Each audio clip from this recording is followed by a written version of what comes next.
வழியாக மைக் கிடச்சிச்சு. காலையிலேருந்து இங்கேயே குடியேறி டிஃபன் சாப்பிட்டு லஞ்ச் சாப்பிட்டு ஈவினிங் சாப்பிட்டு இங்கேயே உறங்க போகிற எனது அருமை ஊடக நண்பர்களே, you are all dedicated people. We have to give a very big hands for these people.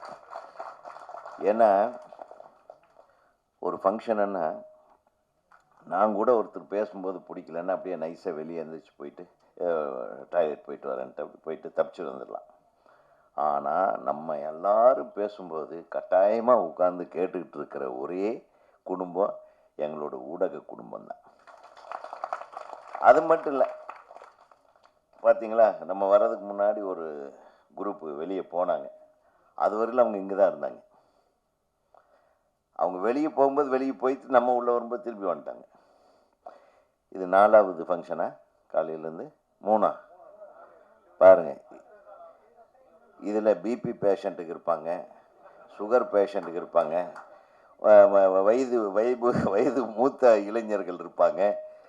நல்லா உணர்ந்து, அதனால தான் நான் சொன்னேன், கவிதா எங்கே நீ அங்கேயே இரு, நீ பண்ணுற தொல்லை தாங்க முடியல, வந்த உடனே கடைசியாக தான் நான் பேசணுமா? இது எப்படி இப்படி? நானும் 3 ஃபங்க்ஷன் போயிட்டு நம்ம வேறு வழியே இல்லை. உட்கார்ந்த இடத்துலையே சில இடத்துல சேர் நல்லாயிருக்கும், சில இடத்துல பிளட் ஃப்ளோவை கட் பண்ணிடும். எங்களை பார்த்தா பாவமாகவே தெரியலையம்மா உனக்கு? நீ நல்லா கரெக்டாக நீட்டாக பக்காவாக ஹீரோயின் மாதிரி தான் வந்திருக்க. நீ ஆள் யாருக்கிட்ட நீட்டாக, அது எப்படி உனக்கு மட்டும் கரெக்டாக ஏசி ரூம் கிடைக்குது? எல்லாம் ஒன்று நம்பி கரெக்டாக உட்காந்து நீ மட்டும் எழுதுறதுக்கு உனக்கு என்ன மேட்ரு போடு. ஆனால் நல்ல வேலை கவிதாயினியா இன்னைக்கு மாறல. அது நான் சொல்லக்கூடாது, தப்பா போயிடும் இல்லையா? நீயும் தானே வாங்குற. அப்போ நீ எவ்வளவு பேமெண்ட் பெருசா கொடுத்துருந்தா நீ இங்கேயே வந்து உட்கார்ந்து எல்லாரும் அங்க உட்கார்ந்துருக்கு. ஸோ எல்லாம் என்னுடைய நண்பர்கள், என்னுடைய சகோதரர்கள். அதனால கொஞ்சம் உரிமையோடு நான் பேசுகிறேன். எங்கள் அண்ணன்மார்கள் இருக்காங்க பாருங்கள், ராம்ஜி அண்ணா இருக்காங்க, அப்புறம் இங்கே பெருசுகள்லாம் இருக்குது. சில பேர் தாடி ரொம்ப நரைச்சி போனதுனால நான் எங்கே இருக்கேன்னா அதனால் மறந்துடுச்சு, தெரிய மாட்டேங்குது. அது ரொம்ப ரொம்ப மகிழ்ச்சியான ஒரு நிகழ்வு. இதில் என்னென்னா, முதல் முயற்சியாக இந்த படத்தை தயாரித்து இயக்கி இருக்கிற முருகன் அவர்களுக்கு எனது மனமார்ந்த வாழ்த்துக்களை எங்கள் திரைப்பட இயக்குநர்கள் சங்கத்தின் சார்பாக நான் தெரிவித்துக் கொள்கிறேன். யாருன்னே தெரியாது எனக்கு. திடீர்னு அவர் ஃபோன் பண்ணி வாங்கண்ணே நீங்கள் வரணும், உங்களையும் பேரரசர்னே உங்கள் சங்கத்திலேருந்து நாங்கள் கூப்பிட்ருக்கோன்னாரு. 2வது யாருப்பா ஹீரோ, என்ன நீ யார், எந்த ஊர், ஒன்றுமே தெரியாது. அப்புறம் வச்சுட்டாரு. நான் அந்த நம்பரை மறந்துட்டேன். நீங்கள் மத்தியானம் இருந்து எனக்கு ஒரு உறுத்துதல், ஏதோ ஒரு தம்பி கூப்பிட்டாரே. அப்புறம் உடனே நம்ம சங்கத்துக்கு ஃபோன் அடிச்சுட்டே, ஒரு தம்பி கூப்பிட்டார்றா முருகன்னு பேர் சொன்னார், திருப்பி அவர் கூப்பிட சொல்லி எப்படியாவது பொடி. அது என்னைக்கு ஃபங்க்ஷனு, எப்போ ஃபங்க்ஷன்றது கூட எனக்கு தெரியாது. இந்த நமக்கு ஒரு இதை அனுப்பியிருந்தார், அதில் என்னைக்கு டேட்டுன்னே போடல. கரெக்டாக எனக்கு வந்ததில் டேட்டு போடல, டைம் மட்டும் இருந்தது. அதான் அவரே டவுட்டில் இருந்திருப்பார் போல் இருக்கு. உடனே ஃபோன் பண்ணி கேளுன்னா உடனே இன்றைக்கி தான் சொன்னாங்க. அதுக்கப்புறம் திருப்பி தம்பி கூப்பிட்டாரு. இது எதுனா நம்ம அவாய்ட் பண்ணிட்டு போகலாம், பட்டு சினிமாவில் வர்ற ஒவ்வொருத்தரையும் வாழ வைக்கக்கூடியது நம்மளோட கடமை. அந்த சினிமா இல்லைன்னா நம்ம இல்லை. அது யார் வந்தாலும் வரவேற்க நம்ம தயாராக இருக்கிறோன்றதுக்காகத்தான் பேரரசு அவர் வேறு மாவட்டத்தில் இருந்தார். அந்த மாவட்டத்திலேருந்து, செங்கல்பட்டு மாவட்டத்திலேருந்து அவர் வர வைக்கிறதுக்கு அவர் காலையிலேயே ஃபோன் அடித்தேன், இந்த மாதிரி ஒன்று, இந்த மாவட்டத்துக்கு எப்போ வர்றீங்கன்னு. சாயந்தரம் வந்துடுறேன் அப்படின்னாரு. சரி, அவர் வர்றது கன்ஃபார்ம் ஆயிடுச்சு. ஸோ ஒவ்வொருத்தரும் இங்கே பேசும்போது குறிப்பிட்டாங்க, இந்த படம் ரொம்ப சிரமப்பட்டு எடுத்திருக்கோம் அப்படின்னு. கண்ணே இப்போ தெரிஞ்சுக்கங்க, சினிமா சாதாரணமாலாம் எடுக்க முடியாது, சிரமப்பட்டால் தான் எடுக்க முடியும். எடுத்த கடைசியில் ஒரு சிரமம் இருக்கு பாரு மகனே. உலகத்தில் பெத்த தாய்க்கு மட்டும்தான் தெரியும் இந்த பிரசவ வேதனை, அதுக்கு அடுத்தது உனக்கு தெரிய போகுது. அந்த 2 வேதனையும் சோதனையும் நம்ம ஏற்றுக்கிட்ட மனதளவில் ஏற்றுக்கிறவன் தான் சினிமா எடுக்க வரணும். இல்லைன்னா வரக்கூடாது. இந்த வேதனையும் சோதனையும் தாண்டி படம் ரிலீஸ் ஆகும்போது நல்லா இல்லைன்னா கிளின்னு கிழிச்சிருவாங்க இவங்க. அது அடுத்த சோதனை. அந்த சோதனையில் நீ ஜெயிச்சாதான் நீ ஒரு நிலையான இடத்தை பிடிக்க முடியும். இது நான் வரும்போது இருந்தது, நீங்கள் வரும்போதும் இருக்கு. இது பொதுவான ஒரு விஷயம். இந்த படத்து ட்ரெய்லரை பார்த்தேன். இந்த படத்து ஹீரோவை பற்றி சொல்லணுமா? வெற்றி வந்து ரொம்ப ரொம்ப தங்கமான பிள்ளை, வெரி வெல் பிஹேவ்டு ஆர்டிஸ்ட்னு சொல்லலாம். தான் உண்டு, தன்னுடைய வேலை உண்டு, தான் கதையை கேட்டு பிடிச்சதுன்னா தான் பண்ணுறாரு. அவர் பண்ண ஒத்துக்கிட்டா அதுக்கப்புறம் அவர் கூட சேர்ந்து பண்ணுறதுக்கு போட்டி போடணும். ஏன்னா அந்த அளவுக்கு இஸ் டெடிக்கேட்டட் ஒரு ஆக்டர். ரொம்ப சந்தோஷமான விஷயம் என்னென்னா, இத்தனை புதுமுகங்களையும் ஒரு புதுமுக இயக்குனரையும் அக்செப்ட் பண்ணிட்டு இந்த சமயத்தில் ஒரு படம் பண்ணுறாரு பாருங்க, அதே ஒரு மிகப்பெரிய தைரியம். பெரிய பெரிய நடிகர்கள் எல்லாமே ஓடுற குதிரையில் ஏறிட்டு ஏமாத்துறாங்க. பெரிய பெரிய நடிகர்கள்லாம் பார்த்தீங்கன்னா, ஏங்க முதல்ல ஓடின குதிரையை இப்போ அல்ல அது பழைய குதிரை அப்படின்றாங்க. எப்படியெல்லாம் சோதனை பண்ணுறாங்க தெரியுங்களா? ஒரு கலைஞர்களுக்கு ஊக்குவிக்கிறதுக்கு ஒரு சரியான ஒரு கதாநாயகர்கள் தான் வந்து நம்மளை பொறுத்தவரையிலும் இந்த திரையுலகம் தெய்வமாக கொண்டாடுவார்கள். அந்த காலத்தில் ஒரு படம் நஷ்டமாயிடுச்சுன்னா புரட்சி தலைவர் ஃபோன் பண்ணி, அடுத்தது நம்ம ஒரு படம் பண்ணலாம், சம்பளம் எல்லாம் எதுவும் பேச மாட்டார், அவ்வளோ. படம் ஓடலன்னா அடுத்தது. அதே மாதிரி சிவாஜி சார், அதே மாதிரி ஜெய்சங்கர் சார். நடிகர்கள் வந்து ஒரு தயாரிப்பாளர்களோட மூத்த புள்ள மாதிரி இருப்பாங்க. அப்பனுக்கு வயிறு வலிச்சதுன்னா நம்ம தான் மருந்து போடணும், அப்பனுக்கு உடம்பு சரியில்லைன்னா நம்ம தான் அவங்கள கொண்டு போய் ஆஸ்பத்திரியில் சேர்க்கணும். அந்த உறவு முறை இருந்தால் மட்டும்தான். இருக்கிற வரையிலும் சினிமா நல்லா இருந்தது. அஃப்கோர்ஸ் 90s வரையிலும் அப்படி சொல்லலாம். இப்போ ஒரு படம் வந்து வெற்றி அடைஞ்சு அது இதாகிடுச்சுன்னா அந்த டைரக்டரையே வெட்டி விட்டுறாங்க. தயாரிப்பாளர் ஃபோன் பண்ண எடுக்க மாட்டாங்க. இந்த பிரச்சனையே வேண்டான்னு ஃபோன் நம்பரையே மாற்றிக்கிறாங்க இல்லையா? முதல்லலாம் எப்போ பார்த்தாலும் நிறைய ஹீரோக்கள் கூடவே இருப்பாங்க நம்ம ஆளுகளை. அது குறிப்பாக ஹீரோயின்ஸ் கூடவே இருக்கிற ஆளு இவர் யார்? தேவராஜ். தேவராஜ் வந்து ஒரு ஹீரோவோட ஒரு ஃபோட்டோ வந்தோன்னா ஹீரோயினோட 100 ஃபோட்டோ வரும். அவர் இன்னைக்கு வரைக்கும் எப்படி தான் மெயின்டைன் பண்ணுறான்னு தெரியல. நம்மளாம் லூஸ் பண்ணிகிட்ருக்கோம் டைமை வேஸ்ட் பண்ணிட்டுருக்கீங்க மற்ற பத்திரிகையாளர். ஆனால் ஒரு காலத்தில் எல்லா ஹீரோக்களும் ப்ரெஸ்ஸு கூட சுற்றி உட்காந்து பேசிகிட்டு இருப்பாங்க, ஒன்றா சாப்பிடுவாங்க. அந்த வசந்த காலம் இல்லாமல் போச்சு அப்படின்றது மிகப்பெரிய வருத்தத்தை, சோகத்தை ப்ரெஸ் எல்லாம் சொல்லுவாங்க என்கிட்ட. இன்ஃபேக்ட் நான்லாம் ஷூட்டிங் போனேன்னா என்னுடைய கதையை ப்ரெஸ்ஸுக்கு கூப்பிட்டு சொல்லிடுவேன், ஃபுல் கதையும் சொல்லுவேன். இன்டர்வெல்லில் கொண்டாந்து நிறுத்திடுவேன். அவங்க அன்றைக்கி போகிறவங்கெல்லாம் கேன்சல் பண்ணுவாங்க. நாளைக்கு இன்டர்வெல்லையும் கேட்டு போயிடுறேன், இன்டர்வெலுக்கு பின்னாடி என்னன்னு கேட்டு போகிறேன்பாங்க. That was the spirit of press and the creator.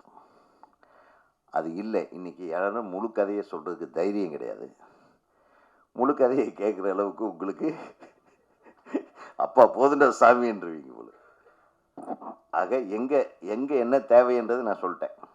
அந்த மாதிரி ஒரு சுச்சுவேஷனில் வெற்றி வந்து தேர்ந்தெடுக்கிற கதைகளுடைய விஷயங்களை பார்த்தீங்கன்னா இது ஒரு வித்தியாசமான கதைக்களம். அது டைரக்டர் என்ன பண்ணியிருக்காரு, சினிமாட்டோகிராஃபர் எப்படி பண்ணியிருக்காரு, மியூசிக் டைரக்டர் எப்படி பண்ணியிருக்காருன்றதெல்லாம் இருக்கட்டும். பட் ஒரு ஹீரோவாக அவர் நினச்சா இன்றைக்கி வந்து ஒரு 10 பேர்த்துக்கு படம் கால் ஷீட் கொடுக்கலாம். பட் இந்த கதையை தேர்வு செஞ்சு அவர் நடிச்சிருக்காருன்னா there is something in it. ஏன்னா அந்த காரில் வர்ற ஒரு பர்ஃபார்மன்ஸ் மட்டுமே போதும்.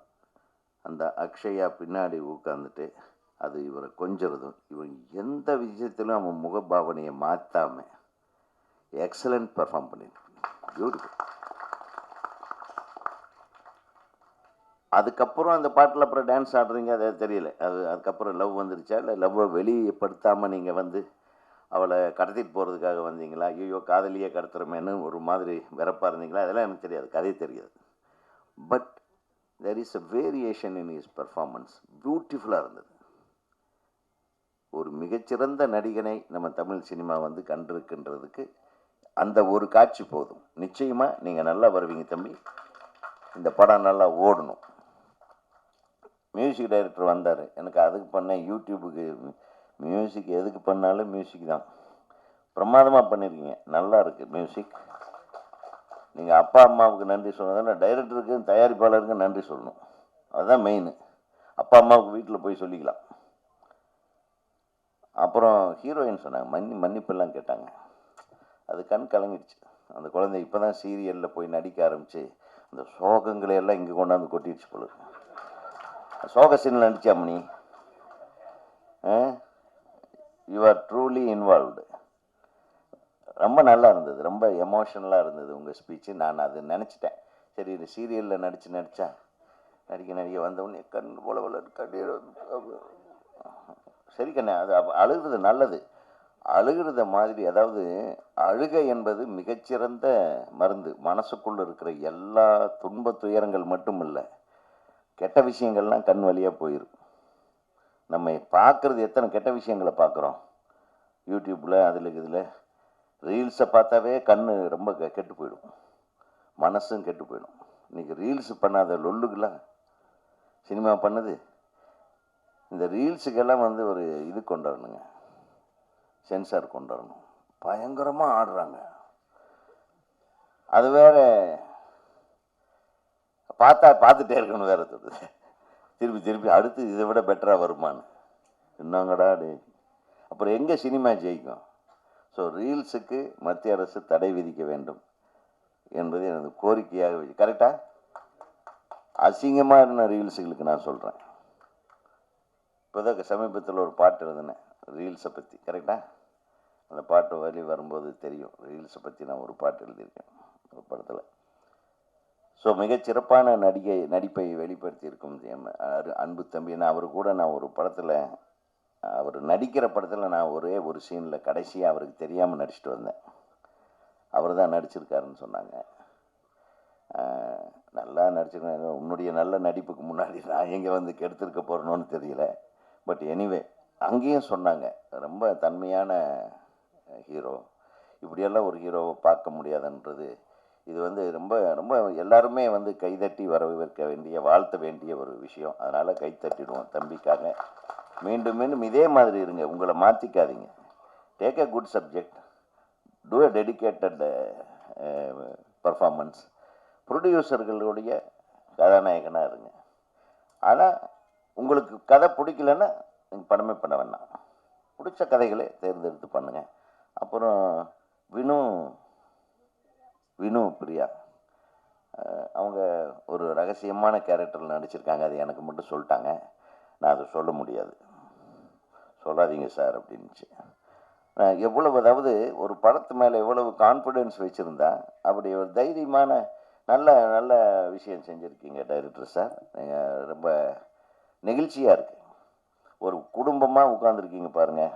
Hats off to all the technicians here. சினிமாட்டோகிராஃபர்லேருந்து, ஸ்டண்ட் மாஸ்டர்லேருந்து, டான்ஸ் மாஸ்டர்லேருந்து எல்லாத்துக்கும், உதவி இயக்குனர்கள், கோ டைரக்டர்கள் எல்லாத்துக்கும் என்னுடைய மனமார்ந்த வாழ்த்துக்கள். அது மட்டும் இல்லாமல் முருகன் அவர்கள் குறிப்பிட்டார் ஒரு வார்த்தை, தம்பி என்னால் முடிஞ்ச அளவுக்கு போகிறேன்னா கடைசியில் பணம் தேவைப்பட்டது.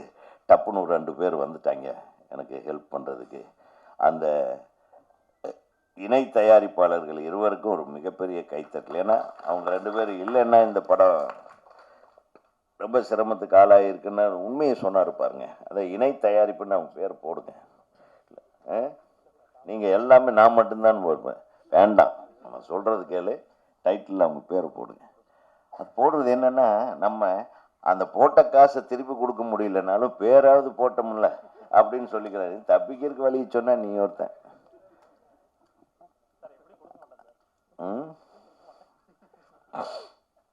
அது உங்களுடைய அந்த அளவுக்கு ஒரு நட்பு ரீதியான விஷயம். பட் இருந்தாலும் ஒரு நல்ல மனசோடு அவங்க இணைஞ்சதுக்காக நீங்கள் செய்ய வேண்டிய ஒரு கடமை இருக்குல்ல, நான் ஃபீல் பண்ணுறேன். நானாக இருந்தால் அவங்க பேரை வழங்கும்னு போடுவேன். அவங்க வழங்கி இருக்கிறதுனால போட்டீங்க இதானா ரிஷிகாந்தா, ஓகே அப்படின்னு மிக சந்தோஷம். ஆக மொத்தம் வேறு ஏதாச்சும் நான் விட்டேன்னா, என்னுடைய தம்பிகள் 2 பேர் வந்திருக்காங்க, அடுத்து பட்டையை கிளப்ப போகிறாங்க. பேரரசு அவர்களும் சுப்பிரமணியம் சிவா அவர்களும்.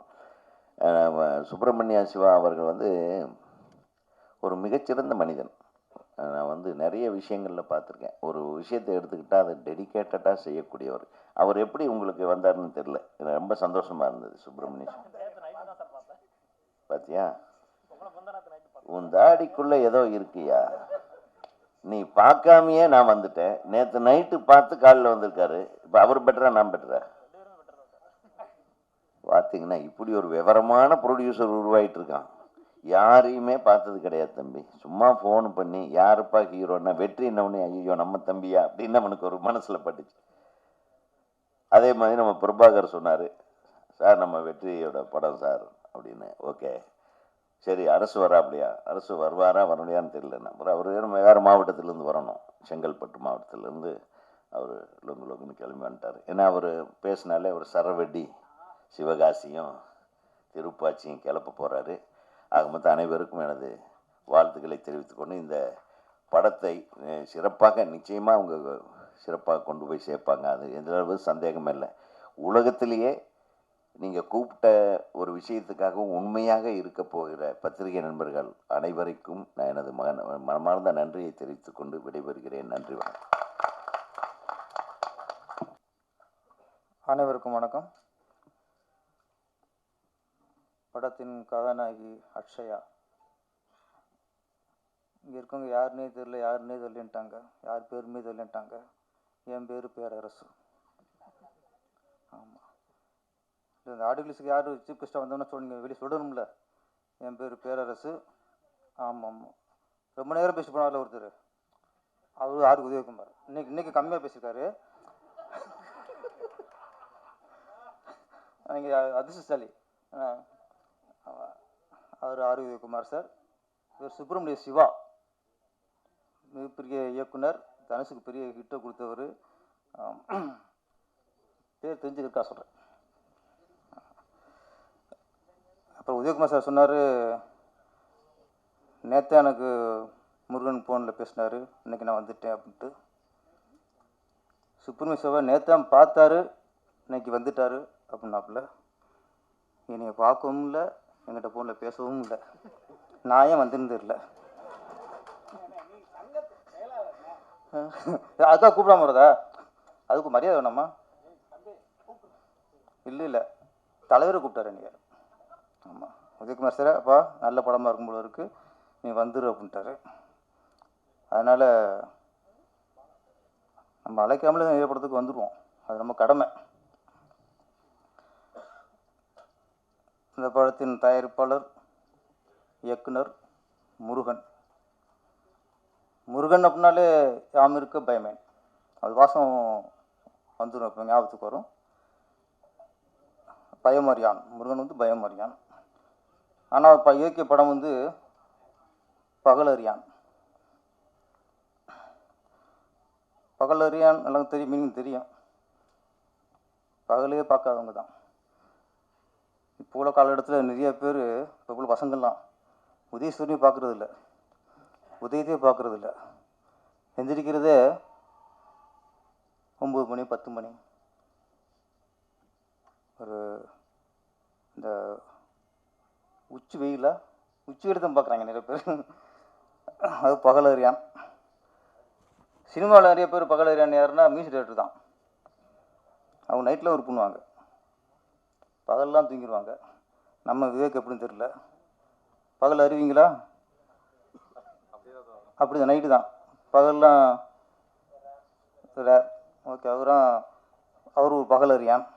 இப்படி நிறைய பேர் பகலறியான் இருக்காங்க. இந்த படத்தின் கதையை தெரிஞ்சு போச்சு, ஒரே இரவில் நடக்கிற கதை அப்படிங்கிறனால ஓகே, அவரும் படத்தின் கதாநாயகனும் பகலறியான்.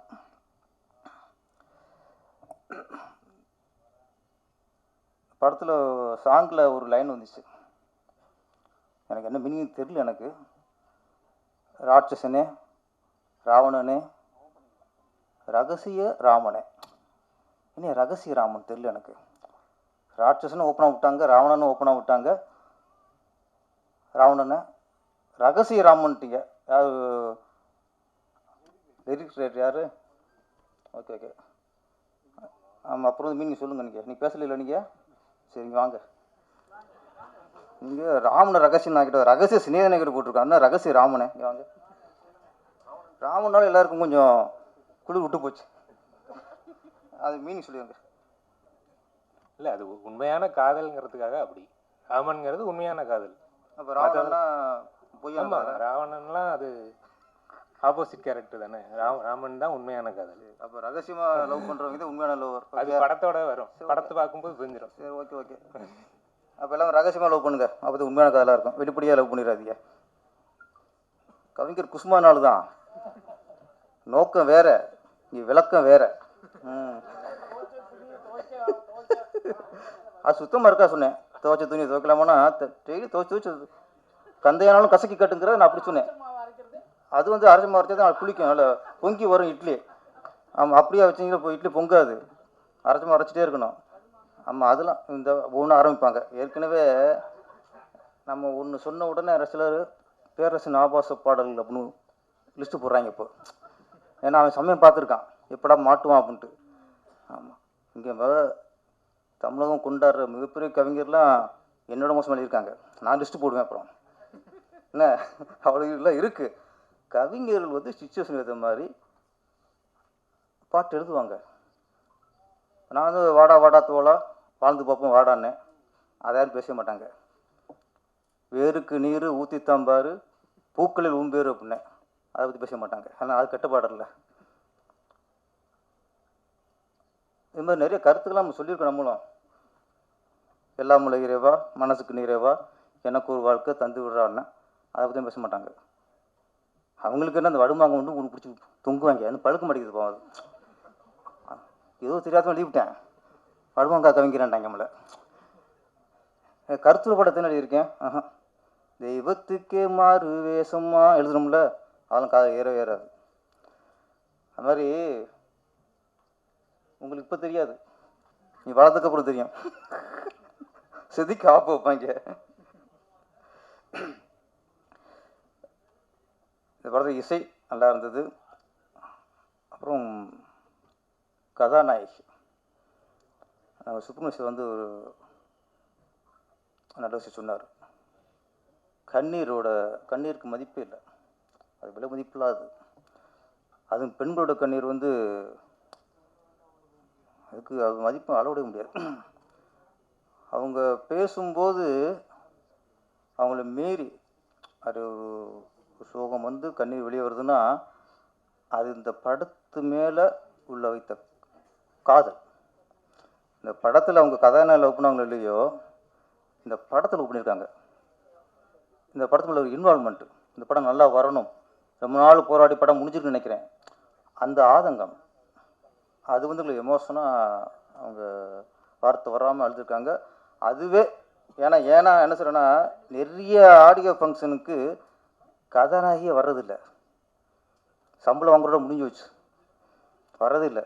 இங்கே ஒரு கதாநாயகி வந்து அவருக்கு கண்ணீரும் வருதுன்னா உண்மையிலே நீங்கள் பெரிய மதிக்கக்கூடிய கதாநாயகி. அப்போ நான் அவங்கள ட்ரெய்லரே ரொம்ப ரொம்ப கவனிச்சு பார்த்துட்டு இருந்தேன். கரெக்டாக சோனியா அகர்வாலில் அவங்கள மாதிரியே இருக்காங்க, அவங்க தங்கச்சி மாதிரியே இருக்காங்க.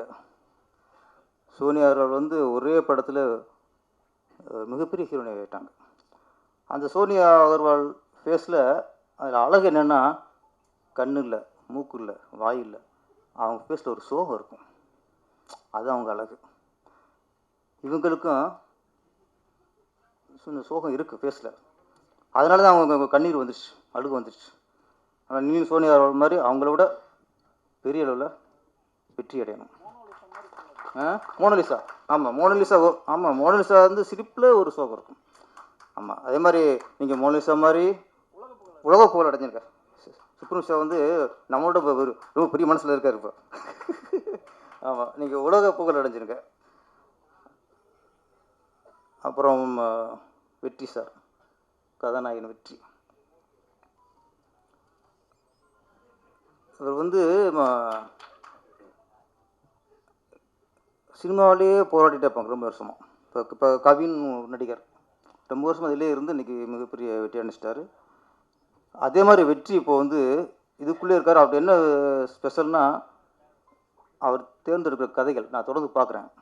8 தோட்டாக்கள், பம்மல், ஜிவி, இந்த படம் ஒரு ட்ரெய்லர்லேயே ஒரு வித்தியாசமான கதைன்னு தெரிஞ்சு போச்சு. வித்தியாசமான கதைகளை தேர்ந்தெடுத்துட்டு நடிச்சிருக்காரு. கண்டிப்பாக உங்களுக்கு ஒரு நாள் மிகப்பெரிய வெற்றி அடைஞ்சிருங்க சார்.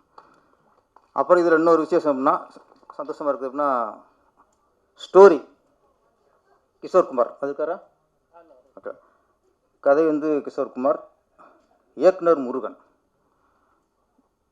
இதுதான் ஆரோக்கியமான விஷயம் சினிமாவில். ஏன்னா இன்னைக்கு மலையாளத்தில் வந்து நிறைய டிஃப்ரெண்ட் கதை வருது. சின்ன சின்ன கதை படங்களை வந்து மிகப்பெரிய வெற்றி அடையுதுன்னா, அங்கே கதாசிரியர் வேறு இருப்பார், இயக்குனர் வேறு ஒருத்தர் இருப்பார். நம்ம தெலுங்குல இந்த மாதிரி நிறைய டிஃப்ரெண்ட் கதையெல்லாம் வருது. தமிழ்நாட்டில் தான் இதுக்கு ஒரே மாதிரி இந்த மாதிரி கதை வந்துக்கிட்டு இருக்குன்னா, டைரக்டர் தான் கதை, திரைக்கதை, வசனம், பாடல்கள் இப்படி ஒரு டோட்டலாக மொத்த குத்தகைக்கு எடுத்துகிறாங்க. நான் உட்பட சொல்கிறேன், நான் உட்பட. அப்போது ஒரு இன்றைக்கி வந்து தமிழ்நாட்டு ப்ரொடியூசர் வந்து என்ன நினைக்கிறான்னா, டைரக்டர் வந்து அவங்க கதை சொன்னா தான் அவனை டைரக்டர் ஏற்றுக்கிறாங்க. இன்னொரு கதையை சொல்லி இந்த கதை எடுக்க போகிறேன் அப்படின்னா, உன்னால் கதையை பண்ண முடியலையே நீ என்ன டைரக்டர் அப்படின்னு நம்மளுக்கு நம்பிக்கை இல்லாத வந்துடுது. மலையாளத்தில் அப்படி இல்லை. பாசில் அசிஸ்டண்ட்டு சார் இவரோட கதை எடுக்க போகிறேன் அப்படின்னா நம்பிட்டு போயிடுவாங்க. நான் ஜோஷியோட அசிஸ்டண்ட்டு சார் இவரோட இந்த கதை எடுக்க போகிறேன் அப்படின்னா நம்பி படத்தை கொடுத்துருவாங்க. சித்திக் அசிஸ்டண்ட்டுனா இன்னாரோட கதை எடுக்க போகிறேன் அப்படின்னா நம்பி கொடுத்துருவாங்க. இங்கே அப்படி இல்லை. இங்கே ஒரு புது இயக்குனர் வந்து அவர் கதையை சொன்னால் தான் அவன் மேலே பிடிச்சிருக்கு நம்பிக்கை வருது. அது ரொம்ப காலமாக இங்கே தமிழ் திரையுலகில் அது ஒரு இது இருக்குது. அதனால நிறைய புதுசாக இங்கே படங்கள் வர மாட்டேங்குது. அப்போ ஒரு நல்ல கதை, ஒரு அனுபவமுள்ள இயக்குனரை ஒரு தயாரிப்பு நம்பி கொடுக்கும்போது தான் இங்கேயும் மலையாளம் மாதிரி புது புது படைப்புகளாம் வரும். இந்த படம் கதை ஒருத்தர், இயக்குனர் ஒருத்தர், இன்னொன்று இயக்குனரே ப்ரொடியூசர் ஆகிறாருன்னா அந்த கதை மேலே ஒரு நம்பிக்கை இருக்கும். அது ஒன்று இருக்குல்ல, ஆசைக்காக அந்த படம் பண்ணிக்கவே முடியாது. ஒரு கதை மேலே நம்பிக்கை, இன்னொன்று இயக்குனர் அவரை நிரூபிக்கணும். அவர் நடிச்சிருக்காரு, வெற்றிங்கிற ஒரு நல்ல ஹீரோ நடிச்சிருக்காரு. இது எல்லாம் பார்க்கும்போது கண்டிப்பாக அந்த படம் ஒரு வித்தியாசமான படமாக இருக்கும். வெற்றி படம் அமையும். நன்றி, வணக்கம்.